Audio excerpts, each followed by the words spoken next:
तुम्हाला तर माहीतच होतं आपलं आत्ताच पुण्यावरून गावाकडं आगमन झालं होतं. काय म्हणलं गावाकडं आलंय थोडं फ्रेश बिश आराम बिराम करावा म्हणलं. घातला आराम आणि कसलं काय आपल्याला लगेच पाठवलं होतं ट्रॅक्टर आणायला. ट्रॅक्टर आणायचं कारण असं की आपल्या कांद्याची काटणी चालू होती. त्याच्यामुळं ट्रॅक्टर तिथं नेऊन लावायचा होता. मग त्याच्यात ते काटून टाकणार आपलं घरी घेऊन जायचा होता. इथं काटायचं काम चालू होतं. म्हणलं आता भेटला बा आराम.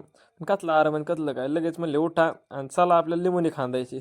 मग काय निघलो लिमोनी खांदायला आपली कुदळ घेऊन.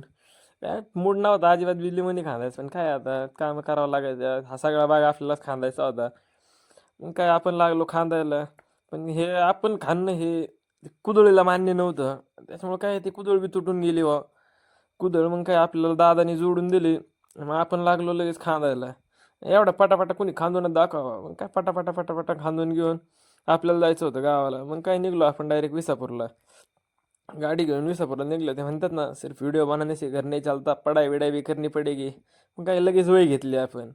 आणि तुम्ही असा 2 चाकाचा ट्रॅक्टर कधी बघितलाय का कमेंट करून नक्की कळवा. धन्यवाद.